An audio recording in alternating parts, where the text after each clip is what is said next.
Hello students, मैं हूँ साक्षी वैष्णोई और स्वागत करती हूँ आपका मैग्नेट ब्रेन्स पर, जहाँ पर आपको मिलेंगे 4 to 12th क्लास तक के सारे सब्जेक्ट्स के वीडियोस बिल्कुल free of cost. So students, अब हम क्या पढ़ेंगे?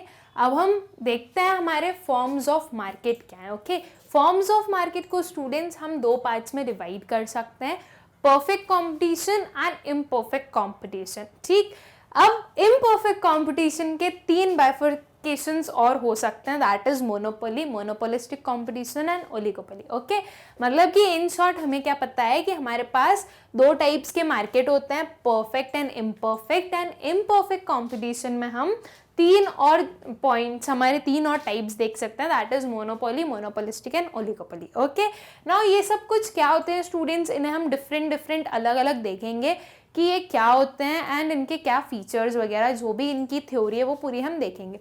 इस लेक्चर में हम देखेंगे कि परफेक्ट कंपटीशन क्या होता है। ओके, एंड देन हम फिर जैसे जैसे हमारा नेक्स्ट वीडियो आते जाएगा हम लोग मोनोपोली, मोनोपोलिस्टिक एंड ओलिगोपोली भी देखेंगे कि क्या होते हैं। ओके, सो हम स्टार्ट करते हैं हमारे परफेक्ट कंपटीशन से कि परफेक्ट कंपटीशन क्या होता है।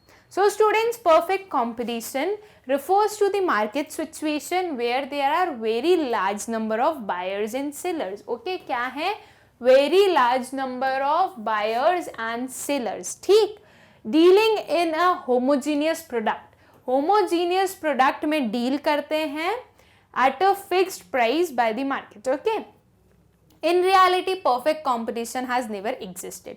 क्या है स्टूडेंट्स परफेक्ट कंपटीशन का मतलब? परफेक्ट कंपटीशन का मतलब है एक ऐसी मार्केट सिचुएशन जहां पे बहुत large number of buyers and sellers होते हैं जो कि होमोजीनियस प्रोडक्ट में डील करते हैं। होमोजीनियस प्रोडक्ट मतलब स्टूडेंट्स बिल्कुल सिमिलर प्रोडक्ट्स, कोई भी चेंजेस नहीं, बिल्कुल एक एक फीचर सबका सेम होता है उसमें। ओके, उसे हम क्या बोलते हैं?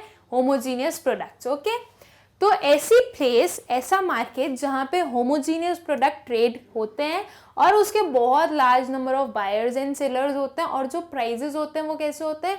प्राइजेस फिक्स्ड होते हैं मार्केट के थ्रू। ऐसे मार्केट को हम कहते हैं परफेक्ट कंपटीशन। ओके, और स्टूडेंट्स अगर हम रियलिटी में देखें तो परफेक्ट कंपटीशन जैसा कुछ भी नहीं होता है। ओके, परफेक्ट कंपटीशन नाम की कोई भी चीज़ नहीं होती है, क्योंकि ऐसा कोई प्रोडक्ट नहीं है जो बिल्कुल ही सेम हो एक दूसरे से।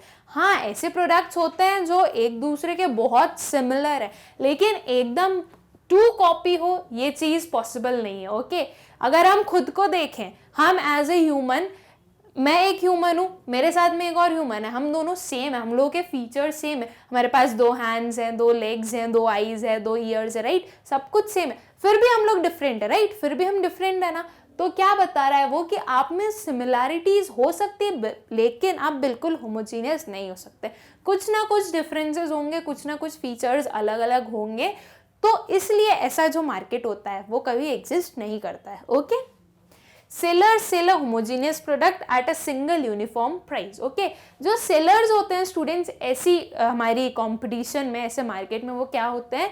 वो सेल करते हैं होमोजीनियस प्रोडक्ट एक सिंगल यूनिफॉर्म प्राइस पर। ओके, यूनिफॉर्म प्राइस पर मतलब जो प्राइजेस हैं स्टूडेंट्स वो कैसे हमारे, वो कांस्टेंट है, वो चेंज नहीं होते हैं। Okay, the prices is not determined by a particular firm but by the industry.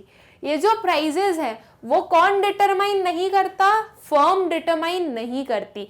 कौन डिटरमाइन करता है तो प्राइजेस को स्टूडेंट्स? इंडस्ट्री डिटरमाइन करती है। Okay, now firm and industry में क्या डिफरेंसेस है ये हमने हमारे लास्ट सेशन में देखा था, लास्ट वाले लेक्चर में है हमारा कि फर्म और इंडस्ट्री में क्या डिफरेंस होता है, राइट।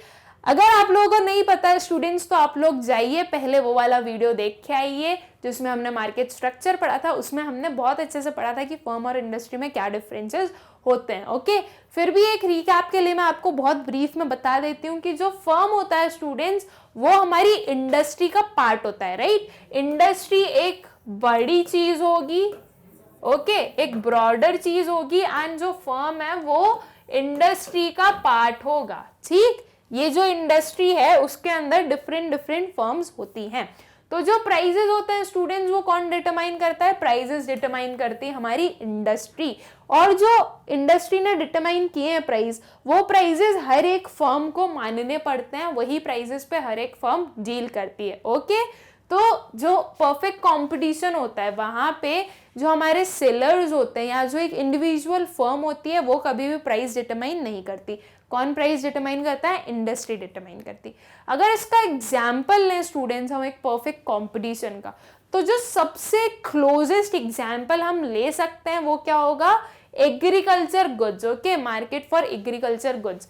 जो एग्रीकल्चर गुड्स है स्टूडेंट्स, हम उनको मान सकते हैं कि वो एक हमारे परफेक्ट कंपटीशन का एग्जाम्पल है। ओके, और ये सबसे क्लोजेस्ट एग्जाम्पल है। इसके अलावा हमें इससे ज्यादा क्लोज तो कोई भी एग्जाम्पल नहीं मिलेगा इस पर्टिकुलर मार्केट के लिए। ओके, तो ये कैसे एक एग्जाम्पल बना, कैसे एग्रीकल्चर गुड्स में क्या इसके फीचर्स हैं, तो देखते हैं। Like wheat and rice. Okay, in case of wheat there are numerous number of buyers and sellers. Wheat में क्या हो रहा है स्टूडेंट्स? बहुत सारे बायर्स एंड सेलर्स हैं, राइट। सेलर्स कौन हुए? सेलर्स हुए फार्मर्स, जिसने व्हीट को प्रोड्यूस किया है वो अब आके सेल कर रहे हैं। बहुत सारे सेलर्स हैं, राइट। तो बहुत सारे सेलर्स हो गए हमारे, एंड बायर्स। बाय भी बहुत सारे लोग कर रहे हैं, राइट। आप हम भी तो बाय करते हैं। हम जो आटा लेते हैं, फ्लोर जो होता है हमारा, वो क्या होता है? जो हमारा फ्लावर होता है वो क्या होता है? आटा। किससे बनेगा? व्हीट से बनेगा। व्हीट कहाँ से आया? सेलर से आया। सेलर कौन है? फार्मर है। मतलब कि एक जो सेलर है बहुत सारे नंबर में, उसने बहुत सारे नंबर के बायर्स के लिए ये पर्टिकुलर चीज को सेल किया, राइट। हम सब लोग को फ्लावर की नीड होती है। रोटी कैसे बनेगी? जब तक फ्लावर नहीं होगा हम रोटी नहीं बना सकते। तो इसलिए हम सब क्या हुए? बायर्स हुए, राइट। तो बहुत सारे नंबर ऑफ बायर्स भी हैं एंड बहुत सारे नंबर ऑफ सेलर्स भी हैं। As a result, no single buyer and seller can significantly affect the market price of the wheat. बहुत सारे नंबर ऑफ बायर्स और सेलर्स हैं, इसलिए एक पर्टिकुलर बायर या एक पर्टिकुलर सेलर जो प्राइजेस है हमारे व्हीट के उसे चेंज नहीं कर सकता, राइट। उसे चेंज नहीं कर सकता बिकॉज ये जो नंबर है वो बहुत ज्यादा है, ठीक। तो हम क्या देख रहे हैं कि परफेक्ट कंपटीशन का जो क्लोजेस्ट एग्जाम्पल है वो हम ले सकते हैं as agriculture goods. Okay, now features of perfect competition. features क्या होते हैं हमारे perfect competition के? क्या characteristics होते हैं वो हम देखते हैं। very large number of buyers and sellers. बहुत easy सा feature है ये तो, very large number of buyers and sellers। क्यों? ये हमने definition में ही देख लिया ना, यहाँ पे ये हमने definition में देखा ना, very large number of buyers and sellers, right। तो इसी को हमने एक feature बना दिया, easy था। एंड ये जो एक और है होमोजीनियस प्रोडक्ट, इसे भी हम एक फीचर बना देंगे, राइट। तो ये भी हमारा एक फीचर बन जाएगा। एंड जो प्राइजेस फिक्स्ड है उसे भी हम बना सकते हैं एक फीचर। अगर नहीं याद आ रहा है तो ठीक है, हमने एक फीचर ये भी बना दिया और बाकी के एक दो और हम देख लेंगे, कुछ ना कुछ तो बन ही जाएंगे, राइट। तो very large number of buyers and sellers, ठीक। क्या बोल रहा है? There are very large number of buyers and sellers, ये हमें पता है, हमने उसकी डेफिनेशन में ही पढ़ लिया कि जो परफेक्ट कंपटीशन होता है उसमें जो हमारे बायर्स एंड सेलर्स होते हैं वो कैसे होते हैं? बहुत लार्ज नंबर में होते हैं, ठीक।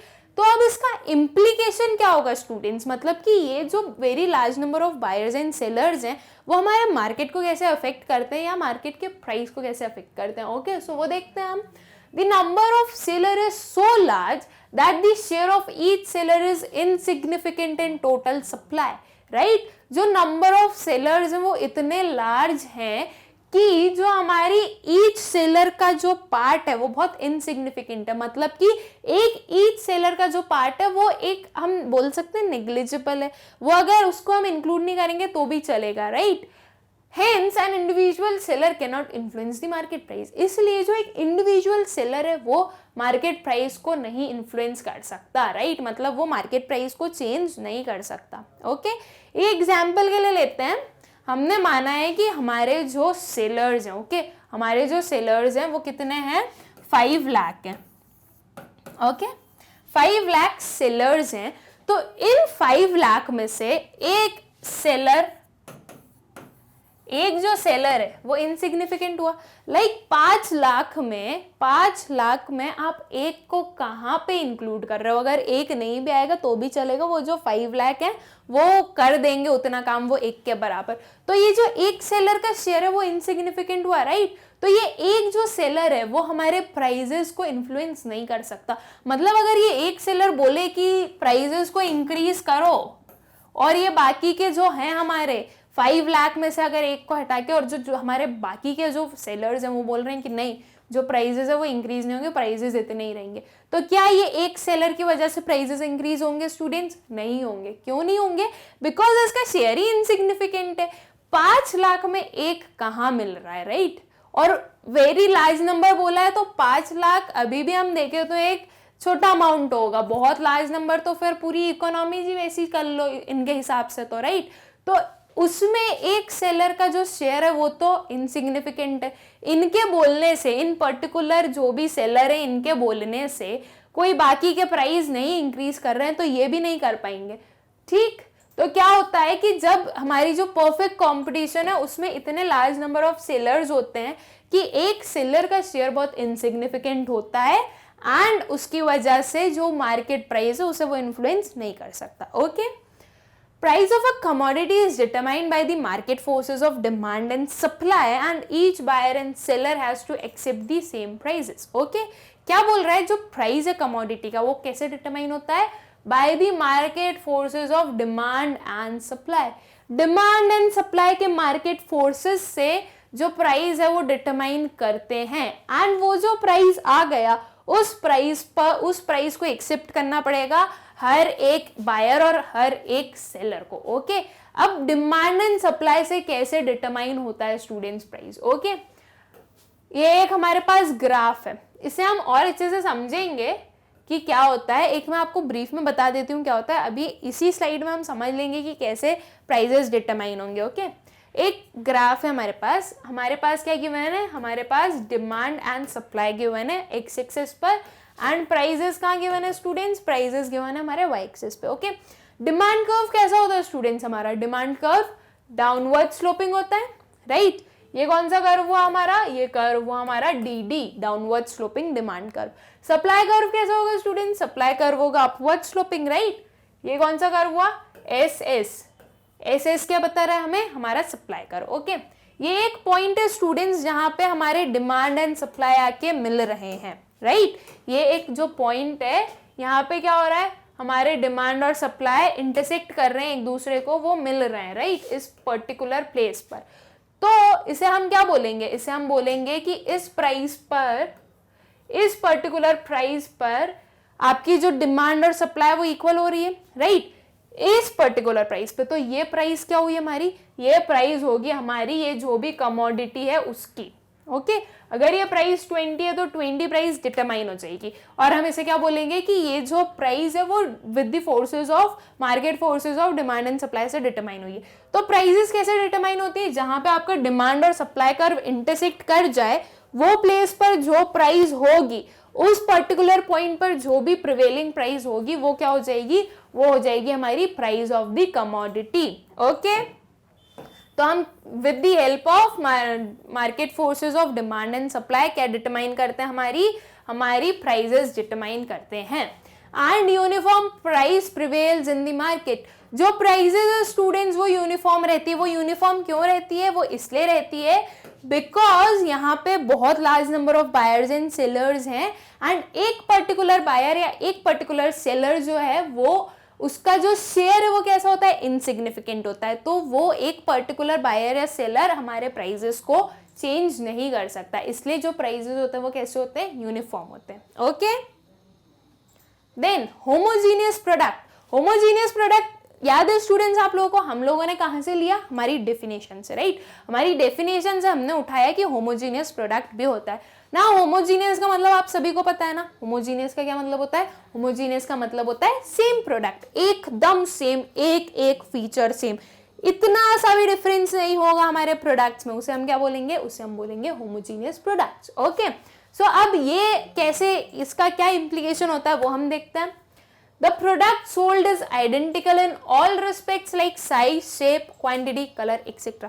हर एक चीज में एक जैसा, राइट? वही हम बोल रहे हैं कि होमोजीनियस प्रोडक्ट कैसा होता है स्टूडेंट्स? एकदम सिमिलर, राइट? तो हर एक चीज में एक जैसा, साइज, शेप, क्वांटिटी, कलर, सब कुछ एक जैसा। किसी भी चीज में 0.1% का भी चेंज नहीं होगा। उसे हम क्या कहते हैं? उसे हम कहते हैं homogeneous product. Okay, each firm produces 100% identical products. They can be readily substituted for each other. जो भी जितनी भी फर्म्स हैं वो सब क्या कर रही हैं, वो सब होमोजीनियस प्रोडक्ट एकदम आइडेंटिकल 100% आइडेंटिकल प्रोडक्ट का प्रोडक्शन कर रही है। इसलिए क्या होगा कि जो प्रोडक्ट्स हैं वो इजीली सब्स्टिट्यूट हो सकते हैं। ओके ना, एक एग्जांपल लेते हैं स्टूडेंट्स। हमारे पास 3 फर्म्स हैं, firm A, firm B and firm C. Okay, ये किसके अंडर वर्क कर रही है, परफेक्ट कंपटीशन के अंदर वर्क कर रही है। मतलब कि ये जो तीनों प्रोडक्ट्स बना रही है वो कैसे हैं, ये जो तीनों प्रोडक्ट्स बना रही है वो है हमारे होमोजीनियस नेचर के। ठीक, होमोजीनियस नेचर के हैं, मतलब कि जो ए का प्रोडक्शन है, जो ए गुड बना रही है वही सेम गुड बी भी और वही सेम गुड सी भी। ठीक, हम गए मार्केट में, हमें ए कंपनी का गुड नहीं मिला। ठीक, ए कंपनी का good for any reason available नहीं था, तो हमने क्या किया, हमने जाके बी कंपनी का गुड खरीद लिया। क्यों, एकदम तो होमोजीनियस है, इतना सा भी डिफरेंस नहीं, आप ए से परचेज करो या बी से परचेज करो कोई डिफरेंस तो होगा नहीं। तो आपने क्या किया, ए का नहीं मिला, आपने बी का ले लिया। क्या हुआ, आपने इजीली सब्स्टिट्यूट कर लिया, राइट, बिकॉज कोई भी डिफरेंसेस नहीं थे, तो आपको कोई डिफरेंस लगा भी नहीं है ना, आपको कोई फर्क पड़ा उससे कि ए का अवेलेबल नहीं है तो अब मैं क्या करूं, ए का अवेलेबल नहीं है कोई बात नहीं, हमें क्या दिक्कत, हम बी का खरीद लेंगे। ठीक, तो क्या होगा, ये इजीली सब्स्टिट्यूटेड है। ठीक, अब ये इजीली सब्स्टिट्यूटेड है तो इसका क्या इम्प्लीकेशन होगा वो देखते हैं हम। The buyers are willing to pay only the same price for the product of all the firms in the industry. No individual firm is in a position to charge a higher price for its product. This ensures uniform price in the market. क्या हो रहा है, ये जो हमारे homogeneous product है students, वो भी अल्टीमेटली बता क्या रहा है, uniform price in the market. Uniform price कैसे हुआ, ए बी सी तीनों का प्रोडक्ट सेम था, राइट, प्रोडक्ट सेम था, एकदम आइडेंटिकल था, बिल्कुल भी चेंजेस नहीं थे, आपने उसे इजीली सब्स्टिट्यूट कर लिया। क्यों इजीली सब्स्टिट्यूट कर लिया, बिकॉज उनके प्राइजेस भी सेम है, उनके प्राइजेस में भी 0.5 का डिफरेंस नहीं है। कोई भी एक जो सेलर है वो प्राइजेस हाई नहीं रख सकता, बिकॉज अगर आपने हाई रखे तो आपके पास कोई परचेजर नहीं आएगा, राइट। ए बी एंड सी हैं स्टूडेंट्स जो हमारी फर्म्स, ए 10 रुपीज पर सेल कर रही है, बी 10 रुपीज पर सेल कर रही है एंड सी 12 रुपीज पर सेल कर रही है, राइट।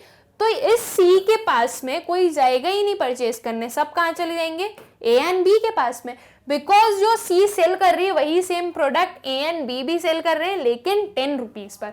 मतलब कि ये 2 रुपीज एक्स्ट्रा ले रहा है तो कोई भी 2 रुपीज एक्स्ट्रा नहीं देगा, राइट। उन्होंने क्या किया, उन्होंने ए एंड बी के पास गए, इनसे परचेज कर लिया एंड जो उनकी डिमांड थी, उनकी जो उनको कंजम्पशन करना था वो उनका कंप्लीट हुआ, राइट। तो एक कोई भी इंडिविजुअल सेलर उसके प्राइजेस चेंज नहीं कर सकता है, बिकॉज अगर आपने प्राइजेस हाई करे तो आपके पास कोई बायर आएगा ही नहीं, तो आपका क्या मतलब, आपको जो 10 रुपए मिल रहे थे वो भी नहीं मिलेंगे आप। इसलिए होमोजीनियस प्रोडक्ट है, इसलिए जो प्राइजेस होते हैं वो कैसे होते हैं, वो कांस्टेंट होते हैं, वो चेंज नहीं होते। Okay, then freedom of entry and exit. यहाँ पे स्टूडेंट्स जो हमारी फर्म्स होती हैं उनको फ्रीडम होती है कि आप एंटर कर सकते हैं या फिर आप एग्जिट कर सकते हैं। मतलब कि अगर आपको एंटर करना है तो आपको कोई लीगल रिस्ट्रिक्शंस नहीं है कि आप एंटर नहीं कर सकते, या कोई लाइसेंसिंग वाला सिस्टम नहीं है, आप इजीली एंटर कर सकते हैं। या फिर अगर आपको एग्जिट करना है तो आप एग्जिट भी कर सकते हैं, उसके लिए भी आपको पहले एक एक फॉर्मेलिटी पूरी करने की नीड नहीं है। आपको आपका जब मन हो तब आप आ जाओ इंडस्ट्री में, आपका जब मन हो तब आप यहाँ से चले जाओ। ओके, ये फीचर होता है हमारे परफेक्ट कंपटीशन का। Every seller has the freedom to enter और exit the industry. Okay, then इसके इम्प्लीकेशंस क्या होंगे students, freedom of entry signifies that there are no barriers to the entry of the new firms into industry. Okay, freedom of entry क्या बता रहा है कि वहां पे कोई बैरियर नहीं है कि आप नहीं एंटर कर सकते। Okay, this raises market supply which in turn leads to fall in market price and consequently profits. क्या होता है, ये अगर ज्यादा फर्म्स आई अगर हमारी इंडस्ट्री में, हमारे मार्केट में, तो मतलब कि क्या होगा, हमारी सप्लाई इंक्रीज होगी। ये चीज हमने देखी है स्टूडेंट्स की, जब नंबर ऑफ फर्म्स इंक्रीज होती है तो क्या होता है, हमारी जो मार्केट सप्लाई होती है वो भी इंक्रीज हो जाती है, राइट। तो ज्यादा फर्म्स आई, सप्लाई इंक्रीज हुई, इसका मतलब क्या हुआ स्टूडेंट्स, अब प्राइस कम होने लगा है, बिकॉज आपके पास जो एक्सेस सप्लाई है, आपकी सप्लाई ज्यादा हो गई है किसी चीज की, डिमांड कम है तो अब प्राइजेस कम हो जाएगा, राइट। अगर सप्लाई इंक्रीज हुई स्टूडेंट्स, किसी भी चीज की सप्लाई एक्सेस में इंक्रीज हो गई है, ओके। सप्लाई नीडेड कितनी थी, 10 यूनिट्स की सप्लाई नीडेड थी, लेकिन अब सप्लाई कितनी हो गई है, अब सप्लाई हो गई है 50 यूनिट्स की, ओके। 50 यूनिट्स की सप्लाई हो चुकी है। तो अब अगर 50 यूनिट्स के गुड सेल करना है स्टूडेंट, तो एक सेलर को क्या करना पड़ेगा, उसके प्राइजेस कम करने पड़ेंगे, राइट। उसके जो प्राइजेस है वो कम करने पड़ेंगे, क्योंकि अभी तक डिमांड कितनी थी, डिमांड थी हमारी 10 यूनिट्स की, ओके। डिमांड थी 10 यूनिट्स की, वो पूरी हो चुकी है। अब जो सप्लाई वो हमारी 50 यूनिट्स की हो गई है, तो अब जो एक्स्ट्रा 50 यूनिट्स आ गए हैं हमारे मार्केट में, तो डिमांड तो है ही नहीं। अब जो डिमांड वाले सोच रहे हैं, मतलब जो कंज्यूमर जो वो सोच रहे हैं हम तो सेटिस्फाइड है, हमें जितना कंजम्पशन करना था हमने कर लिया, तो अब हम क्यों खरीदें इस गुड को सेम प्राइस पर। अब तो हम एक ही कंडीशन में खरीदेंगे अगर प्राइसेस कम हो जाए तो इसके जो प्राइसेस है वो कम करने पड़े, ताकि जो सप्लाई एक्स्ट्रा हुई है वो गुड्स हमारे सेल हो सके, राइट। तो सप्लाई जब एक्स्ट्रा हुई तो प्राइसेस कम हुए, ओके। प्राइसेस कम हुए मतलब अब क्या होगा, रेवेन्यू भी कम हो जाएगा, राइट। रेवेन्यू भी कम हो जाएगा एंड अल्टीमेटली आपका क्या होगा, प्रॉफिट भी कम हो जाएगा, ठीक। नाउ स्टूडेंट्स, आप लोग हो रहे होंगे कंफ्यूज कि मैम अब आप क्या बोल रहे हो, आपने तो बोला था कि जब प्राइस इंक्रीज होती है तब सप्लाई इंक्रीज होती है, राइट। ये बोला था ना हमने जब हमने लॉ ऑफ सप्लाई पढ़ा था, कि जब प्राइस इंक्रीज होती है तो सप्लाई इंक्रीज होती है, राइट। पर तब हमने क्या पढ़ा था स्टूडेंट्स, हमने पढ़ा था कि हमारा जो लॉ ऑफ सप्लाई है वो वन साइडेड है, वो सिर्फ आपको प्राइस के बेसिस पे बता रहा है कि अगर प्राइस में चेंज हो रहा है तो सप्लाई में क्या चेंज होगा, राइट। उसने कभी ये नहीं बताया कि अगर सप्लाई में चेंज होगा तो प्राइस में क्या चेंज होगा, है ना। तो अब मैं आपको बता रही हूं कि अगर सप्लाई में चेंज हो रहा है स्टूडेंट्स, तो आपके प्राइस में क्या चेंजेस होगा। अगर सप्लाई एक्सेस में हो गई, अगर सप्लाई ज्यादा बढ़ गई है, तो क्या होगा, अगर एक सेलर को उसके गुड्स सेल करना है तो उसको प्राइस कम करने पड़ेंगे, बिकॉज अब स्टॉक इतना ज्यादा हो गया है। जो कंज्यूमर्स है वो तो ऑलरेडी सेटिस्फाइड हैं, लेकिन वो और खरीद सकते हैं एक ही कंडीशन पे, अगर आप उसकी प्राइसेस को कम कर दो तो आपको प्राइसेस कम करने पड़ेंगे, तब आपकी जो सप्लाई आपने जो 50 यूनिट्स की है वो पूरी आप सेल कर पाओगे, ओके। तो सप्लाई के बढ़ने से प्राइस पर क्या इफेक्ट होता है, प्राइस कम होता है, ओके। एंड जब डिमांड बढ़ती है स्टूडेंट्स, जब डिमांड बढ़ती है तो प्राइस क्या होता है, तो प्राइस इंक्रीज होता है। प्राइस क्यों इंक्रीज होता है, क्योंकि डिमांड आपने इंक्रीज कर दी है, राइट। आपने डिमांड इंक्रीज कर दी है, अब उतनी सप्लाई है नहीं, जो लिमिटेड स्टॉक अवेलेबल है मार्केट में उसको सबको तो डिस्ट्रीब्यूट करना पड़ेगा। तो सेलर ने क्या सोचा, ये एक बहुत अच्छी अपॉर्चुनिटी है, अपन अपना प्राइस बढ़ा दो, जिसको बहुत अर्जेंसी होगी वो तो खरीद के लेकर जाएगा ही, हम ज्यादा प्रॉफिट अर्न कर लेंगे। तो जब डिमांड इंक्रीज होती है स्टूडेंट्स, तो हमारी प्राइस भी इंक्रीज होती है, ओके। तो ये रिलेशनशिप मैंने आपको किस चीज में बताया कि डिमांड में चेंज होने से या फिर सप्लाई में चेंज होने के कारण प्राइजेस में क्या चेंजेस होते हैं, ओके।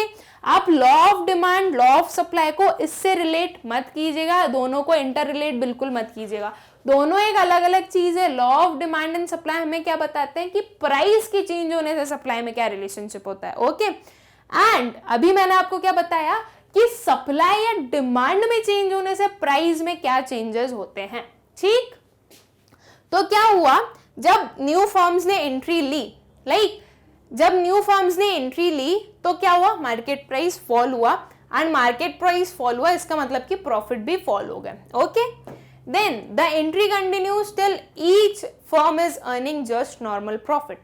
ये एंट्री कब तक कंटिन्यू होगी स्टूडेंट्स, तब तक जब तक होगी तब तक जो हमारी हर एक फर्म है वो कितना प्रॉफिट अर्न कर रही है, नॉर्मल प्रॉफिट अर्न कर रही है, तब तक जो है हमारी क्या होगी, एंट्री कंटिन्यू रहेगी। नॉर्मल प्रॉफिट्स क्या होगा स्टूडेंट्स, नॉर्मल प्रॉफिट्स वो होंगे कि आपके जितने कॉस्ट है उतना ही आपका रेवेन्यू हो रहा है, मतलब कि आप ना तो ज्यादा लॉस में जा रहे हैं ना ही आप प्रॉफिट अर्न कर रहे हैं, उसे हम क्या कहेंगे, नॉर्मल प्रॉफिट। तो ये एंट्री कब तक आएगी, जब तक आपकी जो फर्म्स हैं वो नॉर्मल प्रॉफिट अर्न कर रही है, ओके। अब अगर इसके बाद में भी अगर एंट्री होती रही तो क्या होगा, ये नॉर्मल प्रॉफिट्स आपके लॉस में कन्वर्ट हो जाएंगे एंड फिर जो आपकी फर्म्स है वो एग्जिट करना स्टार्ट हो जाएगी, ओके। तो अब हम देखते हैं फ्रीडम टू एग्जिट क्या बता रहा है हमें। Freedom to exit signifies that there are no barriers which restrict the existing firm from leaving the industry. Okay, the firm try to leave when they are facing losses. Firm कब try करती है leave करने का? जब वो लोग losses face कर रहे हो. ओके, जब उनके पास लॉसेस होते हो तो वो हमारी जो फर्म है वो क्या सोचती है? वो सोचती है कि अब इस पर्टिकुलर मार्केट को छोड़ दो. क्यों छोड़ दो? क्योंकि अब लॉसेस बहुत ज्यादा हो रहे हैं, अब हम ये लॉसेस को बेयर नहीं कर पाएंगे. Okay, so the firm continues to live till the losses are wiped out and each existing firm is earning just normal profit. अब क्या होगा? कब तक फर्म लीव करेगी?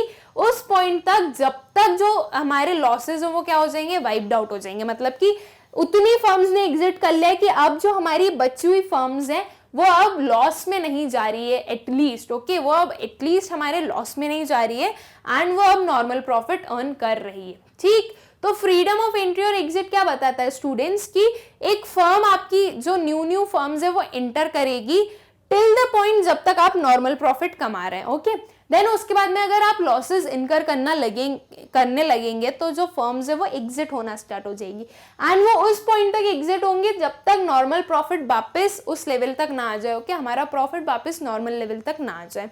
तो ये बताता है हमें freedom of entry and exit. And ये चीज हमारे परफेक्ट कंपटीशन के अंडर ही हम देख सकते हैं कि जो फर्म्स होती है वो फ्रीली एंटर या एग्जिट कर सकती है. ठीक, now perfect knowledge among buyers and sellers. हम क्या मानते हैं कि परफेक्ट कंपटीशन के अंडर परफेक्ट नॉलेज होता है हमारे बायर्स और सेलर्स को. मतलब कि कौन क्या बाय कर रहा है, किस प्राइस पे, वो उसे पता है कि सारे मार्केट में क्या प्राइस चल रहा है. सेलर को पता है कि सारे मार्केट में क्या प्राइस चल रहा है. ओके, तो ये क्या है? परफेक्ट नॉलेज है. ठीक, so the perfect knowledge means that both buyers and sellers are fully informed about the market price. Okay, perfect knowledge क्या बता रहा है कि जो buyers and sellers हैं वो fully informed हैं क्या प्राइजेस हैं मार्केट के. ओके, मार्केट प्राइस क्या है हमारी कमोडिटी के उसके बारे में.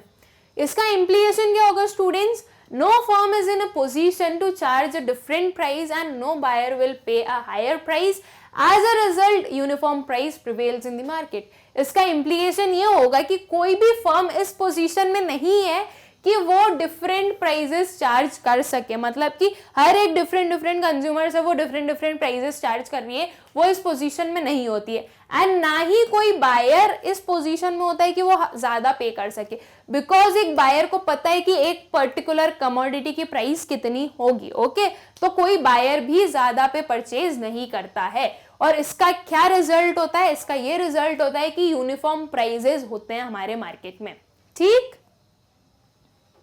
Now perfect mobility of factors of production.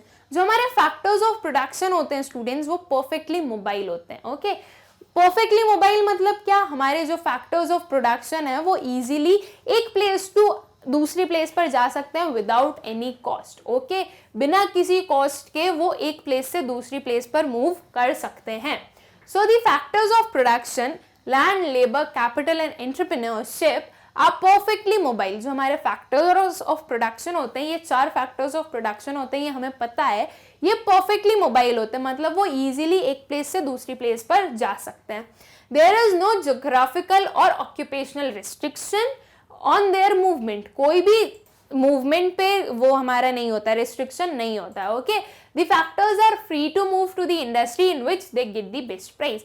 जो फैक्टर्स हैं वो किसी भी इंडस्ट्री में जा सकते हैं जहां पे उन्हें बेस्ट प्राइस मिल रहा हो, वो कहीं पे भी मूव कर सकते हैं. ठीक, तो स्टूडेंट्स इसका क्या इम्प्लीकेशन होगा? इसका भी इम्प्लीकेशन ये होगा कि जब हमारे factors of production perfectly mobile हैं, वो कहीं भी जा सकते हैं एक प्लेस टू अनदर प्लेस. इसका मतलब आपके जो प्राइसेस है वो कांस्टेंट रहेंगे, राइट? बिकॉज कोई कॉस्ट नहीं लग रहा है ना कि आपके फैक्टर्स ऑफ प्रोडक्शन को आपको एक जगह से दूसरी जगह ले जाने में कोई कॉस्ट लगता अगर, तो उसके कारण आपकी प्राइसेस इंक्रीज होती. लेकिन ये तो परफेक्टली मोबाइल है, तो इसका मतलब क्या हुआ? आपको कोई कॉस्ट जनरेट नहीं हो रहा है एंड जो प्राइसेस है वो कैसे रहेंगे? वो सेम ही रहेंगे. Okay, absence of transportation cost. In order to ensure uniform price in the market, it is assumed that transportation costs are zero. हम क्या assume कर रहे हैं स्टूडेंट्स की जो transportation cost है वो क्या है? Zero है. Zero क्यों है? क्योंकि हम क्या चाहते हैं कि प्राइजेस कैसे रहे हमारे? यूनिफॉर्म रहे, मतलब कि प्राइजेस कांस्टेंट रहे, प्राइजेस में कोई चेंजेस ना हो. A producer can sell his product at any price and a buyer can buy it from the place he likes. Okay, जो प्रोड्यूसर है वो कहीं पे भी अपना प्रोडक्ट सेल कर सकता है, जो प्राइसेस डिटरमाइन करें वो किसी भी प्लेस पर, एंड जो बायर है वो कहीं से भी बाय कर सकता है। ओके, तो हम यहाँ पे क्या मान रहे हैं कि हमारे जो ट्रांसपोर्टेशन कॉस्ट है वो क्या रहेंगे, वो जीरो रहेंगे। अगर स्टूडेंट्स ट्रांसपोर्टेशन कॉस्ट जीरो नहीं रहेंगे तो क्या होगा, तो जो हमारे प्रोडक्ट है उसका प्राइस बढ़ जाएगा, राइट। इसलिए जो ट्रांसपोर्टेशन कॉस्ट है उसे हम जीरो मानेंगे। अगर किसी भी एक प्रोडक्ट को एक प्लेस से दूसरी प्लेस पर ले जाने के लिए अगर कोई कॉस्ट लगी तो मतलब कि वो सेलिंग कॉस्ट में इंक्रीज हो जाएगा, इसका मतलब प्रोडक्ट की प्राइस इंक्रीज करनी पड़ेगी, राइट। तो हम क्या मान रहे हैं कि जो ट्रांसपोर्टेशन कॉस्ट है वो क्या रहेगा, वो जीरो रहेगा, बिकॉज हमें क्या करना है, हमारे प्राइजेस को यूनिफॉर्म रखना है, हमारे प्राइजेस को चेंज नहीं करना है। Okay, then absence of selling cost. अब सेलिंग कॉस्ट क्या होती है स्टूडेंट, सेलिंग कॉस्ट वो सारी कॉस्ट होती है जो कि हम इनकर करते हैं हमारे गुड को प्रमोट करने के लिए। ओके, उसको प्रमोट करने के लिए जो भी एडवर्टीजमेंट्स वगैरह जिसका भी यूज होता है उसे हम क्या बोलते हैं, उसे हम बोलते हैं selling cost. So selling cost refers to the cost of advertisement of the product. In perfect competition, there is no selling cost because products are homogeneous in nature and there is perfect knowledge amongst buyers and sellers. Selling cost हमारे जो perfect competition है उसमें कैसी होगी, उसमें zero होगी। Zero क्यों होगी स्टूडेंट्स, बिकॉज जो हमारे प्रोडक्ट्स है वो कैसे हैं, होमोजीनियस है, हमारे प्रोडक्ट्स होमोजीनियस है नेचर में, तो इसलिए हमें कुछ उसे प्रमोट करने की नीड ही नहीं है। जितने प्रोडक्ट्स हैं वो उतने सेल कर दो, सबको तो पता है, सबको परफेक्ट नॉलेज है ना, परफेक्ट नॉलेज भी हमने पढ़ा था, तो सबको परफेक्ट नॉलेज है प्रोडक्ट्स के बारे में, तो हमें किसी को बताने की जरूरत तो है ही नहीं कि कौन सा प्रोडक्ट सेल कर रहे हैं, किस प्राइस पे कर रहे हैं, उसके क्या फीचर्स हैं, सबको परफेक्ट नॉलेज है एंड सब होमोजीनियस नेचर के हैं, तो हमें अपना जो गुड है उसे प्रमोट करने की कोई नीड नहीं है। इसके कारण क्या होगा स्टूडेंट्स, इसके कारण भी हमारा जो प्राइस है वो कैसा रहेगा, वो यूनिफॉर्म रहेगा। ओके, तो स्टूडेंट्स हमने जो हमारे फीचर्स देखे बिटवीन जो हमारे परफेक्ट कॉम्पिटिशन के जो फीचर्स देखे हमने, उन सब से एक ही कंक्लूजन निकलता है कि वो सब किस चीज पर लाके हमें रोक रहे हैं कि जो आपके प्राइजेस है वो कांस्टेंट है, प्राइजेस में कोई चेंजेस नहीं होगा। तो हमें क्या देखना है कि हमारे प्राइजेस में कोई चेंजेस नहीं होगा, हमें हमारे आंसर को वैसे फ्रेम करके लिखना है। ओके, अगर आप भूल रहे हैं ना कि हम क्या लिखे इस पर्टिकुलर फीचर के अंदर, तो आपको क्या करना है, आपको बस एक चीज याद रखनी कि प्राइजेस को कांस्टेंट रखना है। जब आप प्राइजेस को कांस्टेंट रखेंगे तो कोई चेंजेस नहीं होने चाहिए आपके प्राइजेस में, एंड जो आपकी डिफरेंट कॉस्ट होगी वो क्या हो जाएगी, जीरो हो जाएगी। Okay, so now perfect competition and pure competition. Now students एक प्योर कंपटीशन भी होता है जो कि बहुत सिमिलर आपको मिलेगा परफेक्ट कंपटीशन के। तो इन दोनों में क्या डिफरेंसेस होते हैं वो हम देखते हैं कि ये दोनों कैसे एक दूसरे से डिफरेंट है। Okay, perfect competition is used in wider sense as compare to pure competition. जो परफेक्ट कंपटीशन है वो एक वाइडर सेंस में हम उसे यूज कर सकते हैं इन हमारे प्योर कंपटीशन के कंपैरिजन में। Okay, The competition is said to be pure competition when the following three fundamental conditions exist. Okay, pure competition के लिए ये तीन चीजें होनी चाहिए: very large number of buyers and sellers, homogeneous product and freedom of entry and exit. अगर ये तीन चीज किसी भी एक प्रोडक्ट में अवेलेबल है या किसी भी एक मार्केट में अवेलेबल है तो हम उसे क्या बोलेंगे स्टूडेंट्स, हम उसे बोलेंगे कि वो प्योर कंपटीशन का पार्ट है। ओके, अगर ये तीन चीज हो रही है वहां पे सेटिस्फाई हो कर रहे हैं हम, तो ये किसका पार्ट है, हमारे प्योर कंपटीशन का पार्ट है। ओके, तो अब परफेक्ट कंपटीशन क्या होगा स्टूडेंट्स, अब हम देखते हैं परफेक्ट कंपटीशन क्या होगा। Perfect competition is a wider concept for the market to be perfectly competitive in addition to three fundamental conditions, four additional conditions must be satisfied. Okay, एक अगर फर्म को हमें परफेक्टली कॉम्पिटिटिव बनाना है तो वो जो तीन फंडामेंटल्स अभी जो हमने लास्ट में देखे, ये तीन fundamentals, very large number of buyers and sellers, homogeneous product and freedom of entry and exit, इसके अलावा चार और फंडामेंटल्स कंप्लीट होने चाहिए, तब हमारा जो एक मार्केट है वो कैसा होगा, परफेक्टली कॉम्पिटिटिव होगा।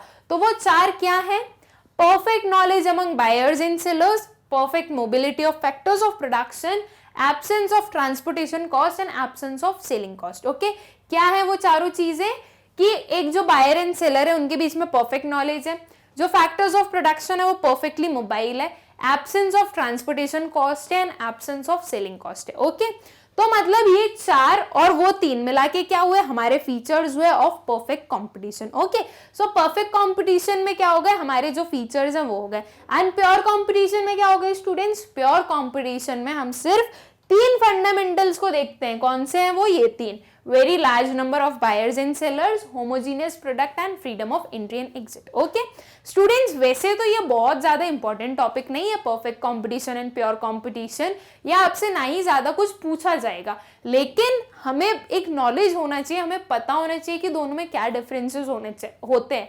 बाय चांस किसी टीचर ने पूछ लिया, आपके किसी एग्जाम में ये क्वेश्चन आ गया, तो आपको पता होना चाहिए कि pure competition and perfect competition में क्या डिफरेंसेस होते हैं। ओके, सो प्योर कंपटीशन में हमें पता है कि सिर्फ ये 3 चीजें होती हैं। ओके, एंड परफेक्ट कंपटीशन तो हमें पता ही है, जो ये 4 और उसमें इंक्लूड हो गई। Okay, now firm is a price taker. अब जो हमारी स्टूडेंट्स, जो एक परफेक्ट कॉम्पिटिटिव फर्म होती है वो कैसी होती है, वो प्राइस टेकर होती है। प्राइस टेकर का मतलब क्या होगा स्टूडेंट्स, प्राइस टेकर का मतलब कि एक इंडस्ट्री ने जो प्राइस कंफर्म कर दिया, प्राइस सेट कर दिया, वही प्राइस क्या होगा, वही प्राइस होगा हमारी एक इंडिविजुअल फर्म का। ओके, जो प्राइस एक इंडस्ट्री ने रख दिया है वही प्राइस पे हमारी जो सारी फर्म्स है वो ऑपरेट करेंगी, उसे हम क्या कहते हैं, उसे हम कहते हैं price taker. Okay, price taker means that an individual firm has no option but to sell at a price determined by the industry. Price taker का क्या मतलब हुआ स्टूडेंट्स, कि एक फर्म के पास में, एक इंडिविजुअल फर्म के पास में कोई ऑप्शन नहीं है, उसे जो है अपना प्रोडक्ट सेल करना पड़ेगा, जो भी प्राइस डिटरमाइन किया गया है इंडस्ट्री के through. Okay, under perfect competition N individual firm can not influence the price on its own as its share in total market supply is negligible। Perfect competition के under students, जो individual firms होती है वो influence नहीं कर सकती price को। क्यों नहीं कर सकती स्टूडेंट्स इन्फ्लुएंस प्राइस को, बिकॉज हर एक पर्टिकुलर इंडिविजुअल का जो शेयर होता है वो कैसा होता है, वो नेग्लिजिबल होता है। ठीक, वहां पे इतने large number of buyers and sellers होते हैं कि एक अकेले इंडिविजुअल का या एक अकेले सेलर का क्या शेयर है, नेग्लिजिबल शेयर है, वो एक बहुत ही छोटा अमाउंट ऑफ शेयर है, एक अकेले से कोई डिफरेंस नहीं हो पाएगा हमारे पूरे मार्केट पे, राइट। तो अगर एक सेलर बोले कि उसे प्राइसेस चेंज करने हैं तो वो अकेला नहीं कर सकता, बिकॉज उसका अकेले का इतना शेयर ही नहीं है टोटल मार्केट में, राइट, कि वो इन्फ्लुएंस कर पाए किसी भी कमोडिटी की प्राइस को। ओके, तो परफेक्ट कंपटीशन में हम क्या देखते हैं कि जो प्राइजेस हैं वो इंडिविजुअल फर्म नहीं इन्फ्लुएंस कर सकती है। ठीक, a firm plays no role in price determination, a firm plays no role. Okay, it can affect neither the supply nor the demand in the market. एक जो फर्म है वो सप्लाई या डिमांड दोनों में से कुछ भी अफेक्ट नहीं कर सकती। क्यों नहीं कर सकती स्टूडेंट्स, अगर एक फर्म बोले कि मैं एक पर्टिकुलर प्राइस पे नहीं सेल करूंगा, वो तो प्राइस बढ़ेगा तभी सेल करेंगे, तो दूसरी फर्म्स क्या बोलेंगी, ओके सर आप जब प्राइस बढ़े तब तक का वेट कीजिए, आप तब सेल कीजिएगा, हम तो हमारे प्रोडक्ट को सेल करेंगे। तो वो क्या हमारी डिमांड सप्लाई को इफेक्ट कर पाया, नहीं कर पाया, बिकॉज होमोजीनियस प्रोडक्ट है, राइट। अगर किसी भी इंडिविजुअल को, कंज्यूमर को कोई भी गुड खरीदना होगा तो वो दूसरी कंपनी से जाके खरीद लेगा, राइट, दूसरी फर्म का प्रोडक्ट ले लेगा, बिकॉज जो प्रोडक्ट्स है वो होमोजीनियस है, उनमें कोई चेंजेस होंगे नहीं, तो कोई डिफरेंस नहीं है, आप एक इंडिविजुअल फर्म से लो या एक दूसरी फर्म से लो, कोई डिफरेंस नहीं होगा। इसलिए जो एक इंडिविजुअल फर्म है या एक इंडिविजुअल बायर या सेलर है वो इफेक्ट नहीं कर सकता। ओके, वो इफेक्ट नहीं कर सकता हमारी डिमांड सप्लाई को। Okay, so firm is a price taker and industry is a price maker. तो यहाँ पे क्या होगा, जो हमारी इंडस्ट्री होगी, इंडस्ट्री प्राइस मेकर होगी, मतलब कि जो हमारी पूरी फर्म्स को इंक्लूड करके जो एक बन रहा है वो क्या डिसाइड करेगी, वो डिसाइड करेगी हमारे प्राइस। ओके, एंड उस प्राइस को हर एक फर्म लेगा, उस प्राइस को हर एक फर्म अपने लिए लेगा एंड अपने प्रोडक्ट सेल करेगा, मतलब वो फर्म क्या हो जाएगी, फर्म हो जाएगी हमारी प्राइस टेकर। ठीक, so each firm has to accept the price as determined by market forces of demand and supply. Okay, हर एक फर्म को क्या एक्सेप्ट करना है, प्राइसेस एक्सेप्ट करनी है जो कि डिटरमाइन होगी through market forces and demand and supply. Okay, price is determined at a point where market demand curve intersects market supply curve.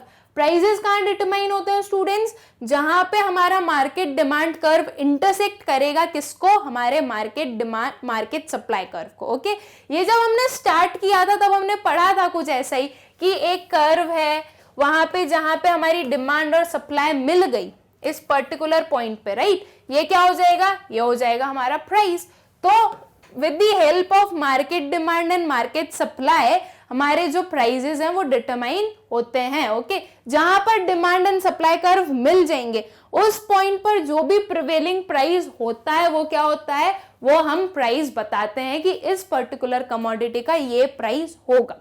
ठीक, तो हमें क्या याद रखना है स्टूडेंट्स की जो हमारी फर्म होती है, परफेक्टली कॉम्पिटिटिव फर्म जो होती है वो एक प्राइस टेकर होती है। ओके, प्राइस मेकर कौन होता है इस कंडीशन में? इंडस्ट्री प्राइस मेकर होती है। ठीक, ये एक इंपॉर्टेंट चीज है, ये आपको पता होना चाहिए कि आपकी जो परफेक्टली कॉम्पिटिटिव मार्केट होते हैं उसमें जो फर्म्स होंगी वो कैसी होंगी? प्राइस टेकर होंगी। ओके, एंड प्राइस बनाएगा कौन? प्राइस बनाएंगे हमारे इंडस्ट्री। ठीक, now demand curve under perfect competition. Demand curve कैसा होगा हमारे परफेक्ट कंपटीशन में? There are very large number of buyers and sellers selling the homogeneous product at a fixed price, at a price fixed by the market. Therefore, each firm is a price taker and faces a perfectly elastic demand. Okay? Demand कैसी होगी हमारी? Perfectly elastic होगी। Perfectly elastic का मतलब क्या होता है students? हमारी डिमांड कैसी होती है? कुछ इस टाइप की, राइट?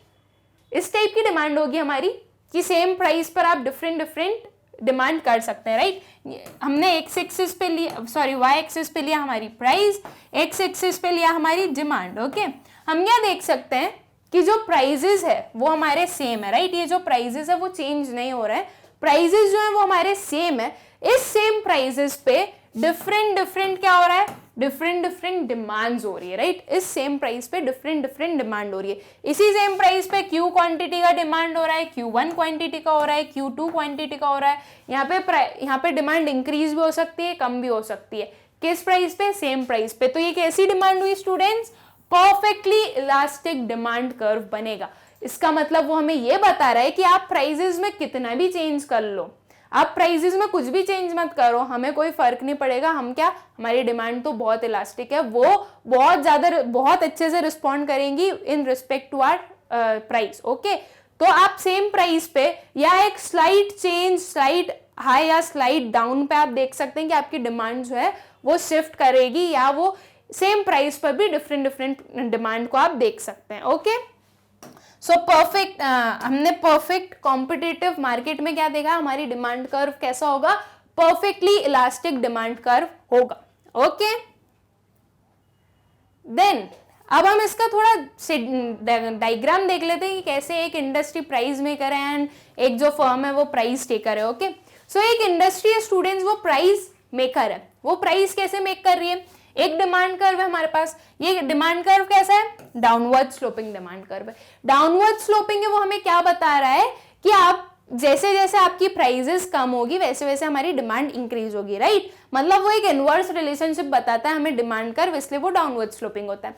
हमारा सप्लाई कर्व कैसा है? अपवर्ड स्लोपिंग है। क्या बता रहा है वो एक बता रहा है positive relationship between your price and supply. ठीक, तो सप्लाई कर्व अपवर्ड स्लोपिंग है। नाउ प्राइजेस कैसे डिटरमाइन होंगे? प्राइजेस कैसे डिटरमाइन होंगे students? Demand curve and supply curve एक पॉइंट पर आकर इंटरसेक्ट कर रहे हैं। वो पॉइंट क्या है? Point E. Okay, point E पर आकर demand curve and supply curve मिल रहे हैं। ठीक, इस पॉइंट पर जो प्राइस होगी वो क्या हो गई?